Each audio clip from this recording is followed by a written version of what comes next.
Alright guys, welcome back to another Opera Omnia video where we're going to be talking about Vivi's and Eiko's rework and Eiko's LD ability. We're going to go a little bit in-depth, extra in-depth, into her LD ability because I want to make sure that people know for sure. Like, I want y'all to, like, 1000% understand how her ability works, how her revive mechanic works, because I don't want people to get confused on how exactly it works, and I don't want people to get the misunderstandings, because I watched some gameplay, I watched a few things that was posted up by Japanese players on Twitter, and a few things that was posted on my Discord server, and so I have a pretty good understanding as to how she works with her revive mechanic. So we're going to talk about all of that in this video. So as always, if you guys enjoyed the video, consider liking and subscribing, all that good stuff. Let's go ahead and jump into it. Let's talk about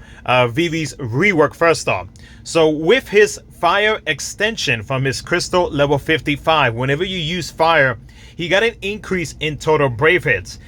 With his crystal level 60 awakening, which is his focus extend, whenever you use his follow-up attack after you use focus, it turns into a 4 hits fire magic brave plus HP attack that has 2 HP dumps now, and then on his last HP attack he has splash damage on it, and it will not add to the total turn count, excluding summon phase or if you use a friend Vivi.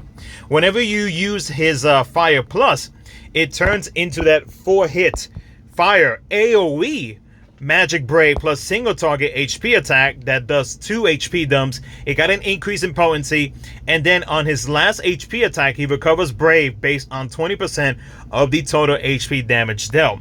Now for his LD board, whenever you use his LD ability, it turns into a defense ignoring 5 hit fire and dark AoE magic brave plus an AoE HP attack that does 3 HP dumps. It got an increase in potency, and it also got an increase in overflow.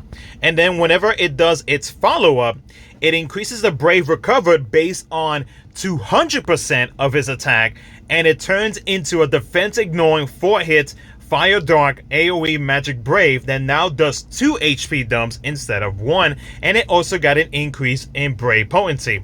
Now when it comes to his EX plus extension, whenever you have it equipped with his EX ability, it now turns into the AoE magic brave, the 4 hits AoE magic brave, but now it does 4 HP dumps, which is nasty now, and it got an increase in brave potency as well by a tremendous amount. Whenever you use the the double fire plus after you gain that after you use this EX ability, it now turns into a 4 hit fire AoE magic brave plus single target HP attack. He recovers brave in between his attack and then does it again, and after that on his second HP dump he does splash damage afterwards, and does the above effects are triggered twice, and he does get an increase in brave potency. With his C65, the fire enchant, whenever you use it, he gives himself an increase with his attack up effect, now up to 40% instead of 20%. He also adds a self 40% max brave damage cap up, so he can do now up to 13,998. And of course, you also got to calculate the stuff with, like, say, his high armor, then with, like, say, team comps, you know, like all the other stuff on top of that. And he also extends the duration of his C65 now by 2 actions, so now it got extended up to 4 actions now instead of 2. Now for Eiko's rework, with her crystal level 55 awakening, which is her HP regen extend, whenever you use her HP regen, she got an increase in brave recovery based on 300% of her initial brave. So she will be a strong battery now with her HP regen ability. She increases her HP recovered by 100% now. She increases HP recovery limit by 50% of her max HP, or of their max HP, It allows for 150% recovered Brave, Max Brave Overflow. It does not add to the total turn count except for summon phase and or friend support, which is good. So she will be able to recover and also heal the party at a bigger amount now than what she previously did, which is great. With her Smite Extend, her Crystal level 60 Awakening, she got an extra 2 usage now. So now she has 10 of her skill 2. Whenever you use her ability, it now turns into the 6-hit Holy Magic Brave plus HP attack with 2 HP dumps. She got an increase in potency, and then on her last HP attack, she does 50% splash damage to other targets. Now for her Crystal level 90 Awakening, whenever you have her EX passive equipped, she gives herself an increase in Brave damage delta, Brave damage Brave gain received up, stolen Max Brave Overflow up, recovered Max Brave Overflow up, and then the Terra Humming Recast Speed up, which is her EX recast speed up, which you can see the percentages on the screen if you're curious as to what they are. Whenever you have her EX extension equipped, it now turns into the 4 hits Holy AoE Brave plus an AoE HP attack with 4 HP dumps now, which is crazy. It did get an increase in Brave potency by a tremendous amount.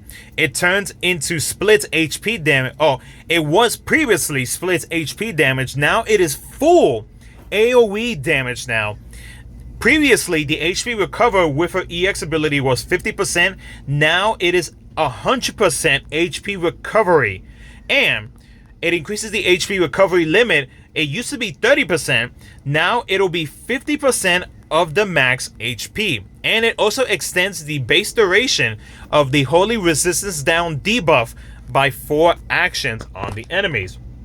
Now, after you use the EX ability, her HP attack turns into the Double Holy, which is now a 4 hits Holy Magic Brave plus HP attack. Then she recovers Brave based on 50% of the HP damage dealt. Then she does the same attack again. Oh, and she also deals splash damage, 50% splash damage as well. And she does this twice, which is good. So it's the same thing to what Vivi does with his double fire ability. She also got an increase with potency by a tremendous amount. She got an increase to the Brave recovered based on 300% of her initial Brave. And she fills her own recast gauge to her EX ability by 10%. Now with her with her C65, she got an extra usage to her C65, which is her ability recovery attack all. Whenever you use it, she got an increase to her attack up effect by 15%, now being 30%. She adds a party 20% max Brave damage cap up, or up to 11,998, and she extends the duration of the C65 by 2 actions, now totaling 7 actions for her C65 whenever you have her C65 extension equipped. Now for her LD ability. So you have a max to use. So I'm gonna explain this based off of what I have seen from the showcases, from the videos, etc., etc. So you have 3 uses of her LD ability, right? So it is a stacking mechanic, but it's not really like a stacking mechanic that would go away over time. So the way it works is that whenever you use the LD ability, you gain 3 stacks, right? At the start of the quest, you start with 0, and you have a max stacks of 9. So basically how it works is that whenever anybody on your team goes below 50%, that weird but yet funny animation of Eiko, like looking like she has like passed out or sleeping or whatever it is, whenever that kicks in, basically she follows up with a with that Phoenix animation follow-up, where the Phoenix will do damage and will recover HP to the entire party, and it will drop the stack by 1. And the only way to be able to increase the stacks is to use her LD ability again. So you have a max stacks of 9.